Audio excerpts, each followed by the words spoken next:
On my birthday, my team decorated my desk with a fake termination letter and a cake that read, "You're dead weight." My supervisor walked over and said, "Don't take it so hard. It's just a joke, kinda like your career here." I packed my things quietly and said, "Thanks for the reminder." This morning they found out where I really went and who I spoke to. I turned 44 this year. I didn't expect balloons or cards. But I never thought my own team would humiliate me like that. I've been with Renville Logistics for 11 years. It's not a glamorous company based in Dayton, Ohio, but I did my work. I showed up early, stayed late, and helped train half the people on my floor. My birthday landed on a Tuesday. I got into the office at 8:02 a.m. The moment I saw my desk, I stopped cold. There was a giant, bright pink sheet taped to my monitor.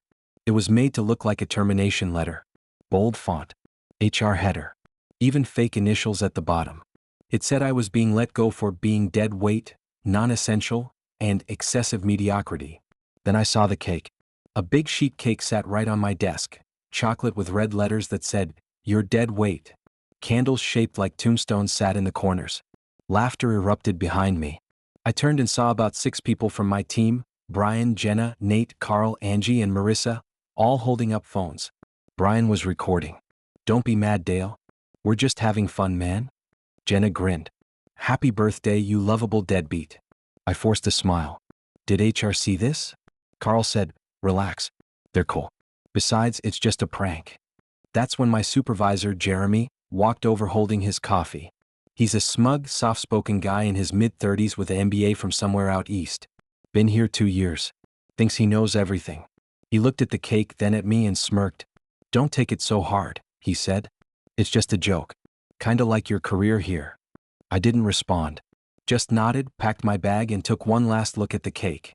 I said, "Thanks for the reminder." Then I walked out. No yelling. No drama. I just left. I didn't even go to HR. Didn't say goodbye to anyone. I drove home. I didn't cry, but I came close. Later that night, I sat in my basement staring at the laptop, wondering what the hell I'd done with my life. 11 years. 11 damn years. I trained Brian when he was a 22-year-old intern. Helped Jenna get promoted when she messed up the quarterly metrics. I covered for Carl when he came in high that time in 2021. And Jeremy, he only became my supervisor because I turned down the role when they offered it to me last year. I told them I didn't want the stress. I was stupid. The worst part? I had no leverage. I just walked out. No exit interview. No HR documentation. No written complaint. Nothing. But then something clicked. I opened my external hard drive and started digging. Over the years, I kept copies of projects I worked on. Emails. Slack transcripts. Call recordings. Not because I plan to retaliate, but because I'm the kind of guy who backs everything up. It's a habit. I found something interesting, actually, a whole folder of interesting things. Jeremy had falsified inventory logs in Q4 of last year to hit regional targets. I'd flagged it to him via Slack, but he told me, and I quote, "Don't worry, Dale. I took care of it. You're not liable." I had the messages. Then there was the time Carl submitted fake mileage expenses on client site visits. He was never there. He logged a visit to Cincinnati on a day I saw him at the office. Even more, I had a thread where Brian was joking about using expired certifications for a new logistics vendor we onboarded last summer. Said, "If they ask, we'll just tell them we're in transition." All of it, emails, DMs, copies of spreadsheets. I had it. So I made a plan. The next morning, I drove to Columbus. Sat in the parking lot of the State Labor Board office. I didn't go in at first. Just sat. Thought about what kind of man I was. Then I walked inside. I didn't make it theatrical. Just handed over my ID and asked to speak to someone about labor violations, harassment, and possible fraud. They told me to wait. 30 minutes later, I was in a conference room with a woman named Laura who took everything I said seriously. I gave her a USB drive with all the documents. Signed some paperwork. Explained everything, the toxic culture, the humiliation, the financial misconduct. She nodded a lot. Said, "You did the right thing by coming in." That was 2 weeks ago. I didn't hear anything until this morning. 7:26 a.m. My phone blew up. 3 missed calls. One from an unknown number. Then a text from Nate. "Dude, WTF did you do?" Then one from Angie. "You could have just quit.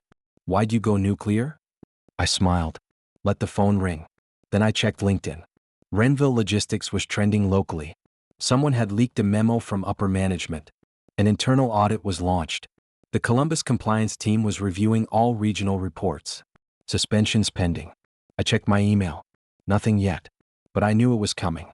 They thought I was a joke. That I'd just vanish. Fade into the background like always. But I wasn't the same guy anymore. They wanted to make me feel small on my birthday? Now they were going to find out what it feels like to lose everything on a random Tuesday. That morning, I didn't rush to check in on the drama. I took my time. Made coffee. Sat by the window and watched the neighbors leave for work. I'd always envied them, the way they looked like they had somewhere important to be. Now, for once, I felt like the one in control. But things got real fast. At 9:13 a.m., my personal email pinged. Subject line, Official Inquiry, Renville Logistics. It was from someone named Keegan R. with the company's corporate HR team, based out of the Chicago headquarters. The email was polite but firm. They asked to schedule a formal discussion regarding recent allegations and events. I replied right away.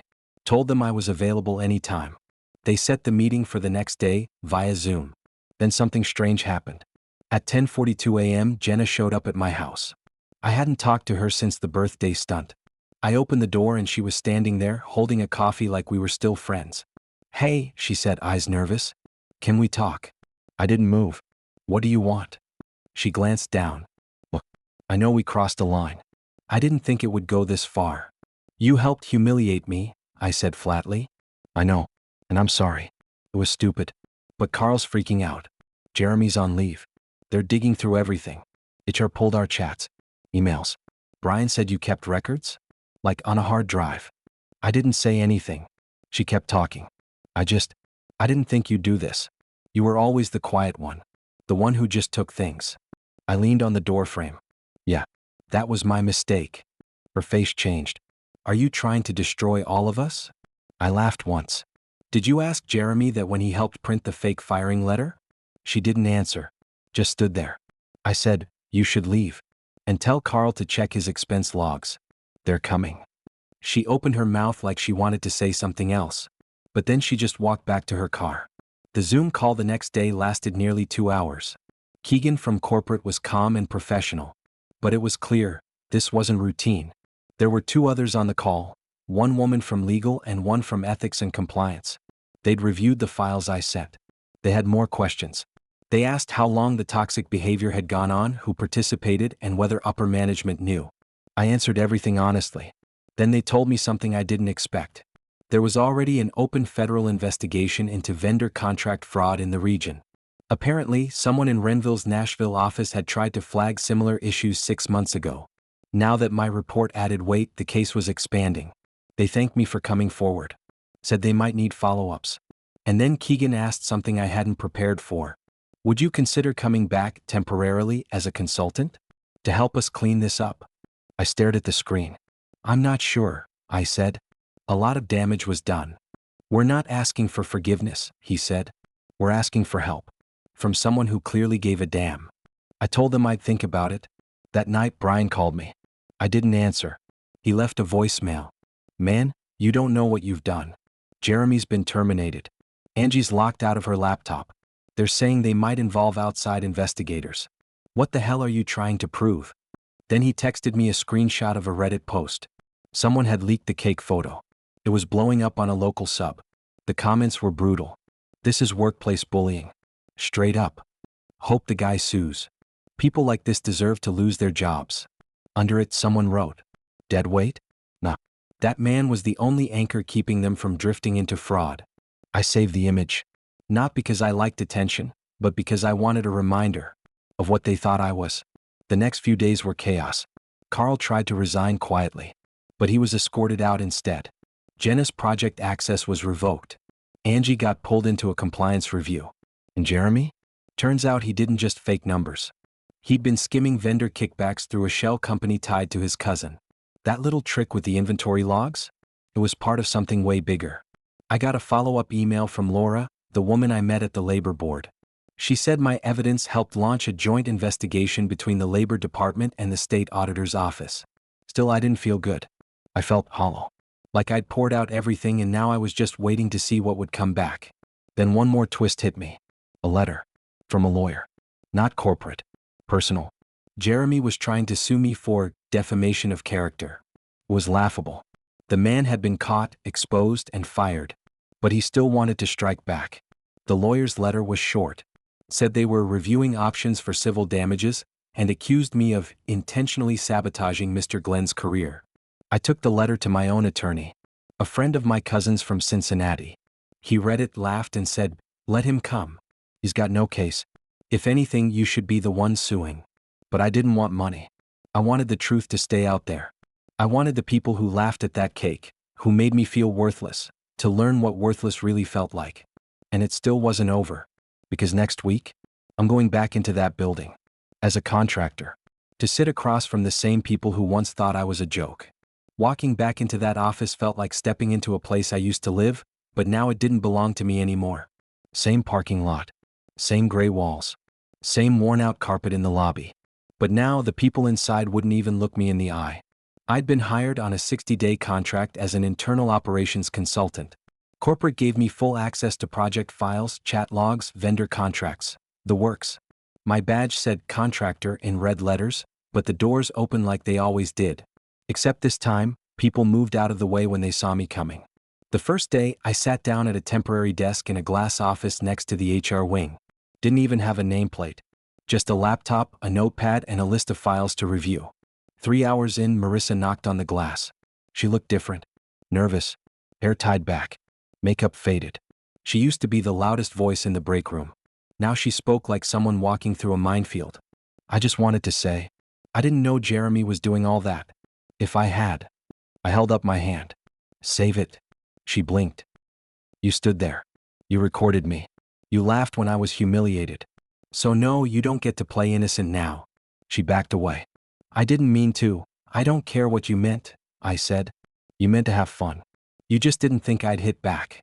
She left without another word. That was the first week.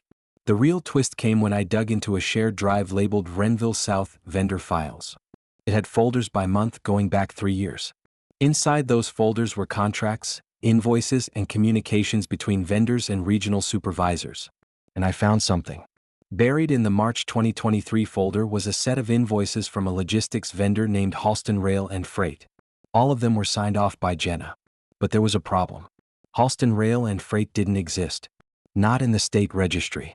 Not in the federal EIN database. Not even on Google. The invoices were clean, watermark, corporate formatting, billing numbers, but when I checked the bank routing number, it linked to a personal account in Louisville, Kentucky. The account holder's name? Craig Sorensen. I froze. Craig was Jenna's boyfriend. I remembered her mentioning him at the company holiday party 2 years ago. Tall guy.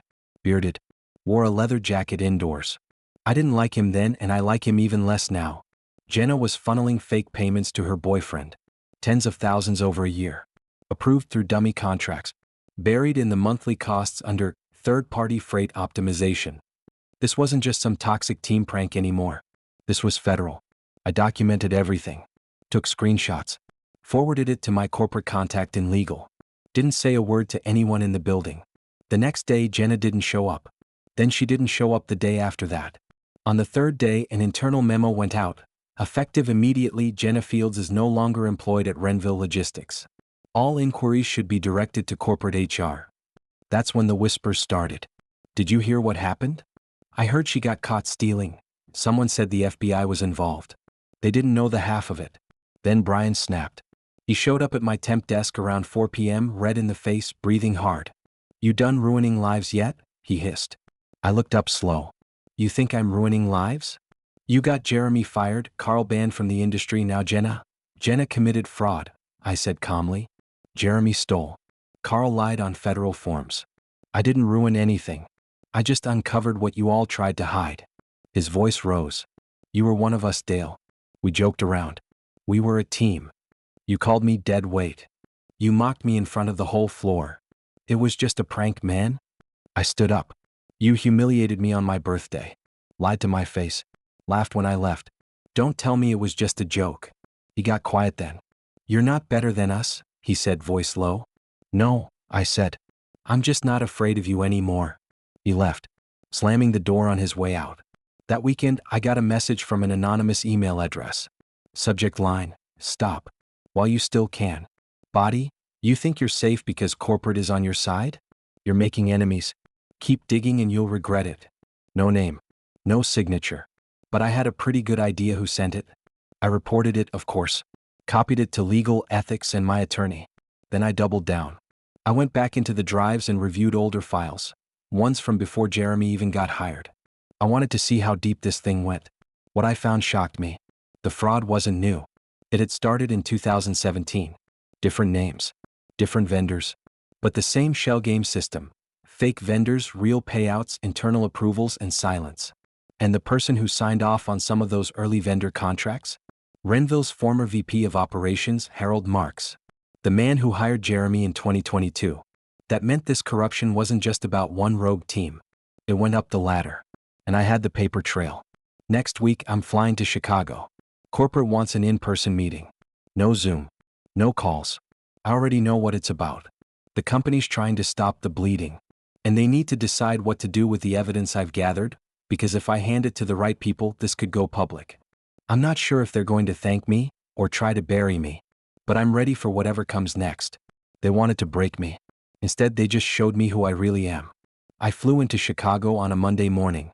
Corporate had booked a hotel for me 2 blocks from their downtown tower. I didn't sleep much the night before. Not because I was nervous, because I was ready. I had all the files printed, organized, and backed up 6 different ways. Flash drives. Cloud folders. Even mailed a sealed copy to my sister in case something accidental happened. At 9 a.m. sharp, I walked into the boardroom. 4 people were already there.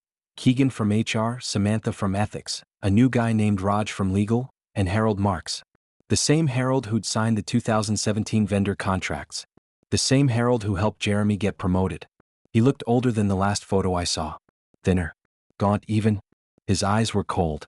The kind of cold you only get when you've been keeping secrets too long. Keegan motioned for me to sit. We appreciate you coming in, Dale. I nodded. I know why I'm here. Samantha spoke next.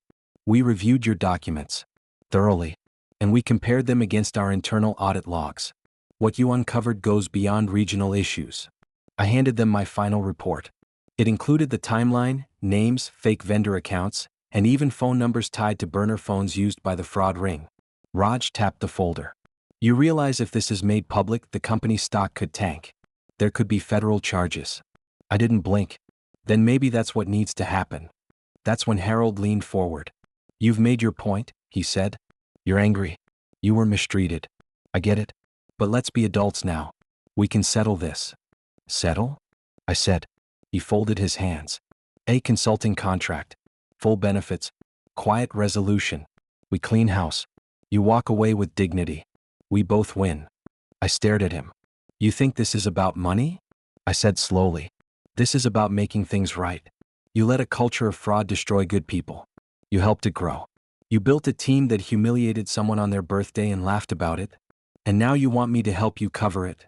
He didn't answer. I reached into my bag, pulled out a copy of the letter I sent to the Ohio Attorney General's office. I already submitted everything. I'm here as a courtesy. You don't get to negotiate. The fallout was brutal. 3 weeks later, the Department of Justice opened a formal investigation into Renville Logistics. The story hit the news, not just local but national. Midwest shipping giant under federal probe for decade-long fraud scheme. Jeremy was arrested at his home. So was Craig, Jenna's boyfriend, for wire fraud and money laundering. Jenna herself was named in the indictment. Her court date is next spring. She moved back in with her parents in Kentucky. I heard from someone in HR she's in therapy and barely leaves the house. Carl lost his state contracting license. Can't work in logistics again. His wife filed for divorce the same week she found out about the fake mileage checks. Turns out they were behind on their mortgage because he was gambling the money. Angie avoided jail, but she was fired for negligence. Her reputation's ruined. No one in the regional business network will touch her. Marissa had a breakdown. She tried to sue the company for hostile workplace culture, but when the investigators pulled her Slack messages, including the one where she called me the company pet rock, her case fell apart. Brian? He got hit the worst in a different way. See, Brian was trying to adopt a child with his wife. They were close, home visits done, paperwork filed. But once the background checks started pulling media headlines, the agency paused the process. His wife left him 2 months later. No arrest. No charges. But he lost his future anyway.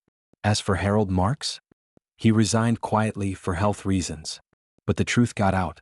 When the shareholders found out he helped greenlight fake vendors and cover up misconduct, they turned on him. His severance package was revoked. He's being sued privately by the board. He hasn't been seen publicly since February. And me? I turned down the permanent offer from Renville. I had no interest in working for a company I helped tear apart. But I used the consulting pay and a quiet settlement they offered to avoid further media disaster to start my own logistics advisory firm. Small. Honest. Just me and two guys I trust. I don't have a cake on my birthday now. I have peace. People ask me sometimes, do you regret it? And I don't know how to answer that. I regret wasting 11 years around people who didn't care. I regret keeping quiet as long as I did. But do I regret pulling it all into the light? No. Because they tried to make me feel like I was worthless. Like I didn't matter. They forgot something. Dead weight doesn't just sit there. Sometimes, it sinks the whole damn ship.